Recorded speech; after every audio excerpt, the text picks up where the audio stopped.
Okay, here's a thought to start us off. What if everything we thought we knew about data in education, the scores, the metrics, what if it was actually getting in the way of real learning, of equity? Yeah. And what if there was a completely different way? A way to understand what's really important in our schools and our communities. A way that sees the whole person. It's a pretty provocative idea, isn't it? Almost radical when you Mm. think about how much we rely on those numbers. It really is. We've been sort of conditioned, haven't we, to quantify success in these very narrow ways.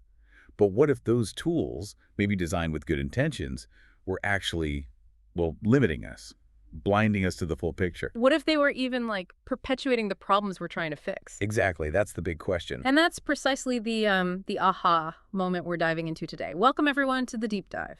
Our mission today is to unpack some really revolutionary ideas about how we gather information, how we understand it, and how we use it to maybe foster genuine equity, real transformation in schools. We're going to explore this compelling argument for shifting away from those conventional top-down data approaches towards something much more human-centered, more holistic. It's called street data. And our guide for this is chapter1.pdf. It doesn't just lay out a new framework. It fundamentally challenges our assumptions about what knowledge even is in schools, what progress looks like. Right. It digs into why street data is so crucial right now, maybe more than ever. And it introduces this really powerful, all-encompassing idea, holism. That's its core stance. It really is the foundation. And we kick things off with this incredibly inspiring, almost haunting quote from Arundhati Roy. The source uses it right at the beginning. Another world is not only possible, she is on her way. On a quiet day, I can hear her breathing. Wow. It sets such a powerful tone, doesn't it? Hopeful, but also resonant. It suggests transformation isn't just some far-off dream we're working towards. No, it's like it's already emerging, already breathing life into the present. Yeah. Like a quiet revolution happening right now if we just tune in. Yeah, if we can just hear it. And the source uses that quote as an immediate invitation, really.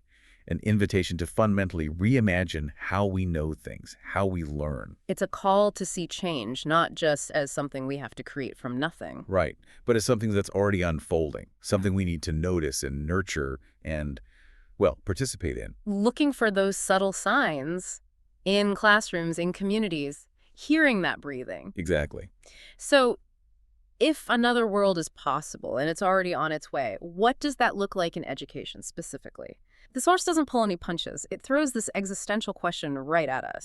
What is it? Why do we rely on current forms of data? And what would happen if we simply stopped and embraced a new model? It's not suggesting a tweak, is it? No, it's proposing a complete paradigm shift, questioning the very foundation of how we judge success and failure in schools. And that's where the critique of our usual data approaches really comes in strong. Yeah, the source brings in Audre Lorde's famous statement, "The master's tools will never dismantle the master's house." Such a powerful metaphor. It really is. It gets to the heart of why these traditional systems, which are often, let's face it, oppressive in certain ways, can't be truly fixed using the same metrics, the same mindsets, the same data tools that helped create the problems. Right, like trying to fix a shaky foundation by just painting the walls with the original builder's tools. It might look better. Superficially, yeah.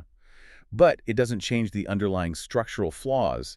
You're just reinforcing the existing structure, often. And one of the biggest targets for this critique, according to the source, is what it calls the achievement gap mythology. It's not presented as just some neutral, objective way to measure performance differences. No, not at all. It's framed as something that actually reflects and even perpetuates racialized hierarchy and white supremacy. That's a really strong claim. It is, and it's a critical distinction the source wants us to grasp. The argument is that this whole achievement gap way of thinking, well, it perpetuates a deficit story about students of color. Exactly.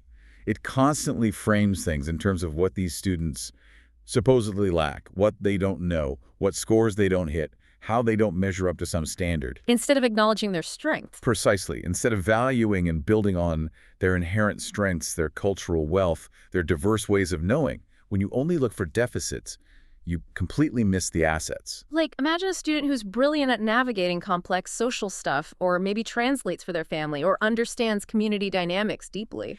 Incredible skills. But they struggle with a standardized test. The achievement gap framework just sees the low test score. And completely misses those rich, valuable skills. It sends a message, doesn't it? That those gifts don't matter in school. It's a fundamental reframing of how we see students. And it's not just the achievement gap concept. The source is also critical of some major U.S. education policies. Oh yeah, names. No Child Left Behind back in 2001. Race to the Top in 2009, Common Core in 2010. Even the Every Child Can Succeed Act from 2015. We know these names. But the source asks us to look at them differently. Through the lens of their intense focus on standards, percentages, metrics. The critique isn't necessarily that standards are inherently bad. No, it's more subtle. It's that these policies prioritize what's measurable over what's truly valuable. They push this narrow, quantifiable view of success. And that can tragically overlook the really rich, complex stuff. Genuine learning, human development, the unique contexts of students and communities. Totally. How do you measure empathy? Mm. Or leadership skills emerging in a group project? Right. Or connecting classroom learning to the real world? You can't easily put a number on it. But it's incredibly valuable. Yeah. Yet it often gets lost in the metrics pushed by these policies. And this isn't just a U.S. thing, right? The source also questions global assessments like PISA, the Program for International Student Assessment. Right, the international rankings came. PISA assesses 15-year-olds in reading, math, science. Countries use it to compare themselves. But the source asks, what does PISA miss?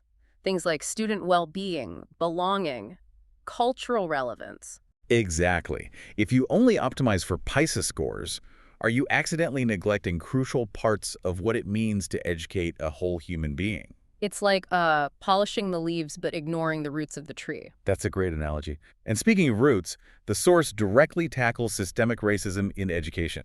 It gives a very clear definition. Yeah, it defines systemic racism as, let me see, the complex array of anti-Black practices, the unjustly gained political economic power of whites, the continuing economic and other resource inequalities along racial lines, and the white racist ideologies and attitudes created to maintain and rationalize white privilege and power. It's direct. Very direct. And it forces us to confront some uncomfortable truths. And the key point is that this isn't just about individual prejudice, though that exists too. Great. It's about how these practices, power dynamics, resource gaps, these ideologies, they're baked into the structure, into the policies, the everyday workings of schools. Like maybe biased funding formulas or disciplinary policies applied unevenly, or a curriculum that just leaves out whole histories and perspectives. These structural things, often hidden, create a system where some groups are constantly disadvantaged, even without obvious individual malice. And traditional data models, by focusing on scores or attendance, often miss this completely. Or worse, they inadvertently reinforce it by measuring outcomes without digging into those systemic causes. So, if the traditional data is part of the problem, what's the alternative? This brings us to holism. The source presents it as the foundation for street data. It starts by contrasting two big worldviews relevant to education. Okay, what are they? The linear worldview and the relational worldview. Linear. That sounds like cause and effect. Exactly. The source, referencing the National Indian Child Welfare Association, describes the linear view as rooted in European and mainstream American thought. It's very time-bound, logical cause has to come before effect. Think of a strict timeline, an assembly line. Step A leads to step B. Success is measured by moving along that line efficiently. Okay, so what's the relational worldview? This is where holism really comes in. It's a stark contrast. It sees life as harmonious relationships, where health is achieved by maintaining balance between the many interrelating factors in one circle of life. So less like a line, more like a web. Precisely. An intricate, dynamic web where everything affects everything else. Health, well-being, learning, they aren't destinations you reach by checking boxes. Right. They're a continuous state of balance you maintain by nurturing relationships and interconnectedness. Like a vibrant ecosystem, the health of one part depends on all the others. You got it. And that leads straight into holism itself. It's a core stance for street data. It pushes for a much broader view of well-being, way beyond just metrics. It recognizes that real learning, real flourishing, isn't just about test scores. It's about the whole person. And the revolutionary part isn't just naming these different aspects of a person. No, it's the idea that they're interconnected. You can't meaningfully improve one without considering and actively addressing the others. The source illustrates this with 4 components, right? Often shown in a circle. Yes, 4 interconnected components. First, the cognitive. Visualize sometimes as a head with gears turning. Okay, what does that cover? Things like self and community actualization, Right. role, identity, service, esteem. How do students see themselves as learners? What's their purpose, their sense of identity, their self-worth? Without this cognitive piece, learning stays superficial. Makes sense. What's next? The emotional component, Mm. represented by a heart. This is all about belonging and relationship, that fundamental human need for connection, feeling seen, valued, part of something. So if a student doesn't feel safe or connected, Their ability to learn, to take risks, it's severely hampered, no matter how smart they might be cognitively. then the physical. The source shows a person exercising, representing basic needs. Right. Food, water, housing, safety, and security. It highlights the undeniable truth that you can't learn effectively if your basic needs aren't met. If you're hungry or worried about where you'll sleep or don't feel safe, these aren't soft issues, they're prerequisites. Absolutely crucial. And the last one. The spiritual component, sometimes shown as arms reaching toward flames like inner light. This covers spirituality and life purpose, that deeper sense of meaning, connection to something larger, values, culture, purpose. Finding meaning beyond just grades. Exactly. It provides that intrinsic motivation, that resilience. And the core idea linking them all is relationality. Everything is connected, nothing can be separated. That's the heart of it. You can't fix academic struggles, cognitive, without considering the emotional state, the physical well-being, the sense of purpose. Trying to boost math scores without addressing a child's anxiety or hunger. Yeah. It's like painting over a water stain instead of fixing the leaky pipe. It misses the root cause. It's so different from how schools often operate, siloing these things. Completely different. And this isn't just theory. The source points to a practical example. The First Peoples Principles of Learning, or FPPL. Developed by the First Nations Education Steering Committee in Canada. That's right, back in 2015. It's presented as this compelling counter-narrative to the dominant Western model. It's rooted in indigenous ways of knowing, embodying that holistic worldview. So how do these principles reshape learning? Well, take one principle. Learning ultimately supports the well-being of the self, the family, the community, the land, the spirits, and the ancestors. Right away, that broadens the whole purpose of learning. It's not just individual achievement. No, it's about the thriving of this entire interconnected web, connecting the learner to place, community, history, future. Collective well-being is the goal. What else? Another key one. Learning is holistic, reflective, experiential, and relational. It emphasizes connectedness, doing, experiencing, reflecting, not just passively receiving information. It values reciprocal relationships and a sense of place. That sounds much more active and engaged. Definitely. And there are others, like learning involves recognizing the consequences of one's actions that fosters ethical responsibility. And learning involves generational roles and responsibilities, acknowledging wisdom from elders, duties to the future. That's a big shift from individualism. Huge. Plus, learning recognizes the role of indigenous knowledge, directly challenging the marginalization of non-Western knowledge. Yeah. And learning is embedded in memory, history, and story, valuing narratives as fundamental ways of knowing. I like learning involves patience and time, a real counter to the rush we often see. Isn't it? It encourages deep engagement, and learning requires exploration of one's identity, crucial for self-actualization. Yeah. And finally, recognizing that some knowledge is sacred, needing permission to share. That shows deep respect. When you put all those FPPL principles together with holism, you see a totally different picture of success. Totally. It's not about a test score. It's about becoming a complete, connected, responsible human, contributing to a thriving community, respecting that interconnectedness. Success is the flourishing of the whole. So this all sounds powerful, but how do we actually do this? How do we reclaim knowledge, shift our epistemology?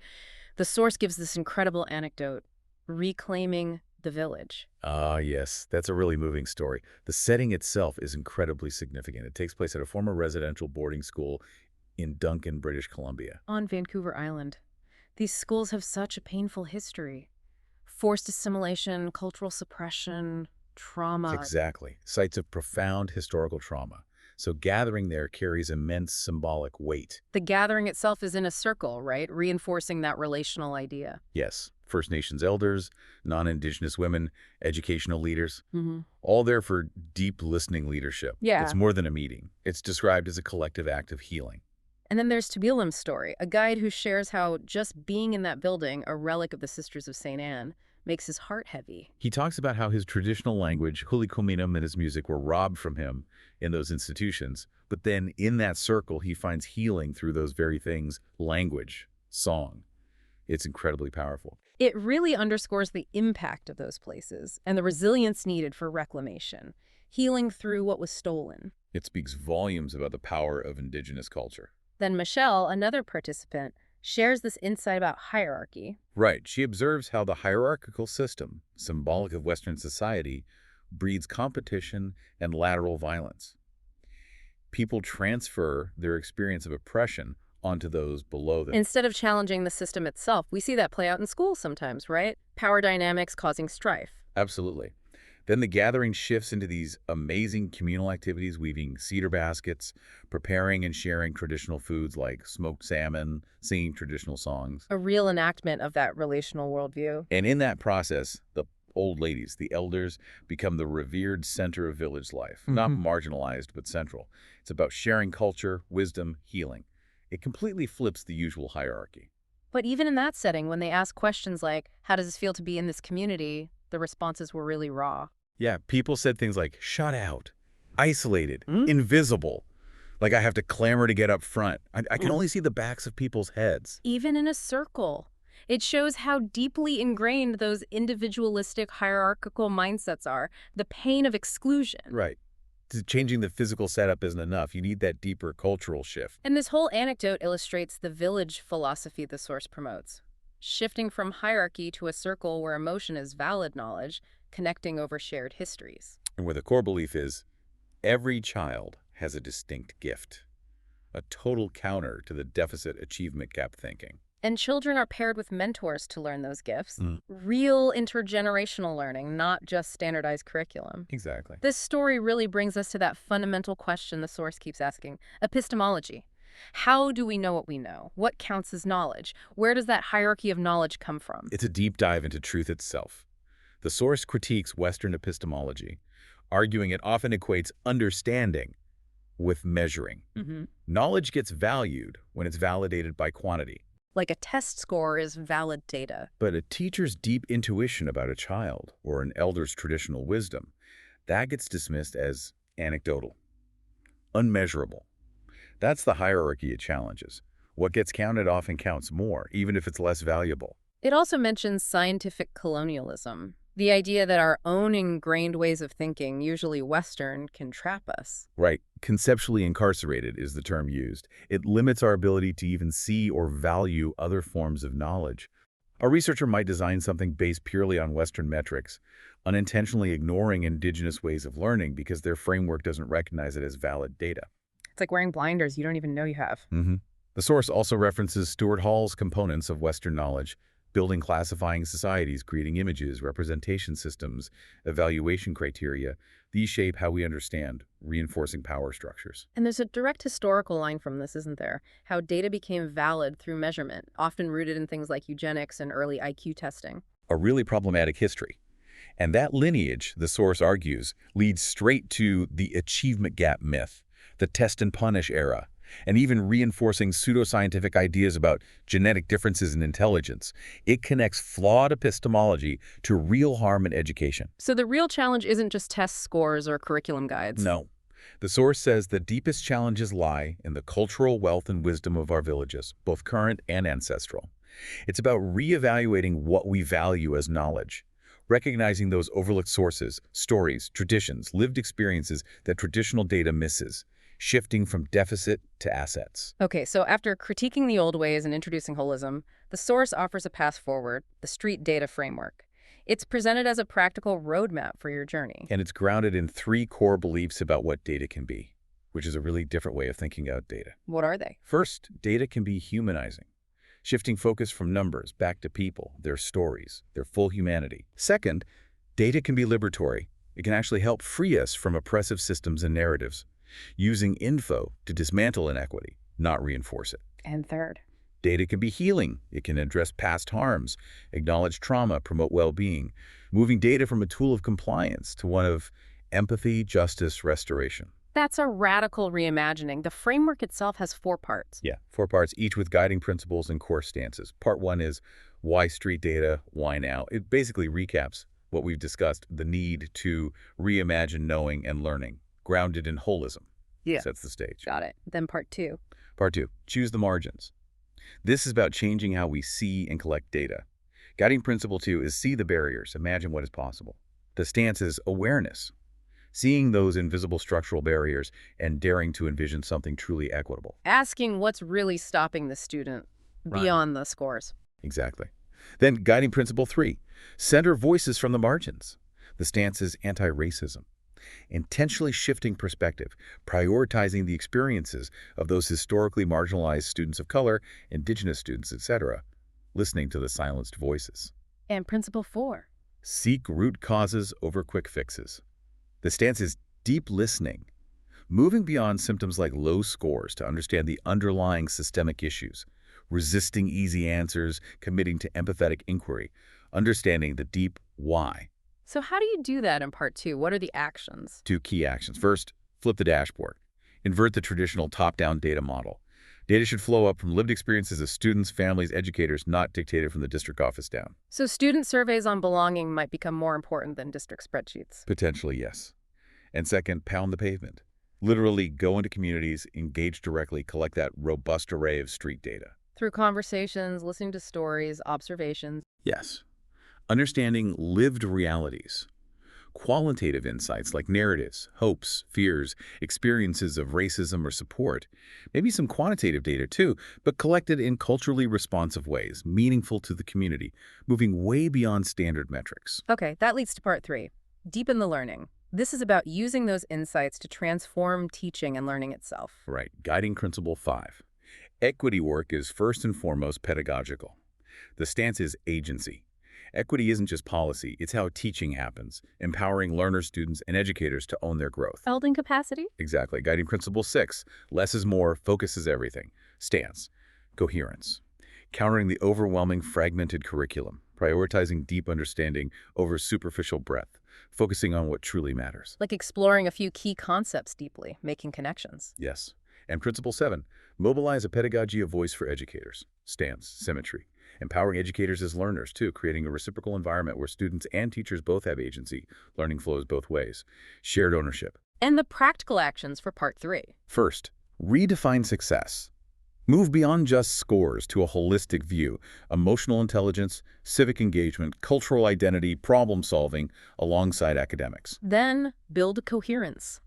Foster deep understanding by focusing on essentials, making connections cross subjects into life, creating a narrative, not just disconnected facts. And finally, make learning public.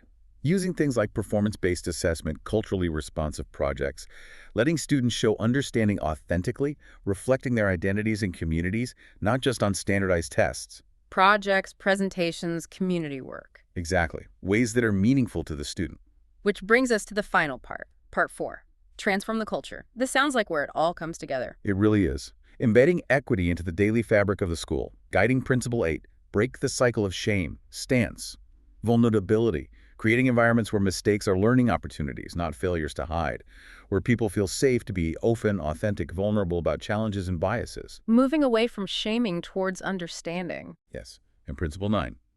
Every moment is an equity moment. Stance. Warm demander. Recognizing constant opportunities to advance equity, big and small, being supportive and empathetic, warm, while holding high expectations for addressing inequities. Holding space for discomfort while pushing for change. Precisely. The actions here are embrace vulnerability, leadership being open about growth, creating psychological safety for tough conversations, And related to that. call folks in and up to equity through those warm demander conversations, combining empathy with clear expectations for growth. Not shaming, but saying, I value you, let's work on this together to align with our equity goals. Fostering collective responsibility. So this whole integrated framework, reimagining data, choosing margins, deepening learning, transforming culture, it acts as a leverage balm. That's the phrase the source uses. A leverage balm at every level of the school system. Not isolated changes, but deep systemic transformation. Building momentum for equity by addressing roots, not just symptoms, in a coherent human way. It's a complete vision for rethinking how we know, learn, and lead in schools. A profound shift, really. Asking us to look past the easily counted to what's truly valuable. Well, that was definitely a deep dive into reimagining education through street data and holism. We've covered the limits of traditional data, the power of holism and indigenous knowledge, and how this street data framework offers a path, a humanizing, liberatory, healing path.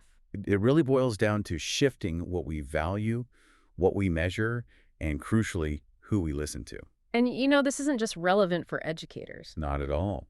This lens is powerful for anyone in any field where information shapes decisions about people, communities, policies. It really encourages you, the listener, to question your own assumptions about knowledge, about what matters. To see beyond the numbers to the human experience underneath. Exactly. So as you go about your day, we want to leave you with one final challenging thought, a quote directly from the source material for you to mull over.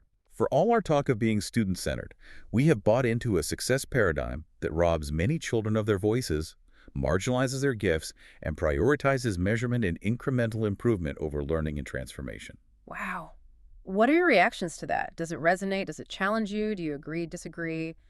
Maybe somewhere in between. Think about how a more holistic approach, rooted in listening, empathy, humanizing data, what might that look like in your own world, your work, your community? Lots to think about. Until next time, keep diving deep.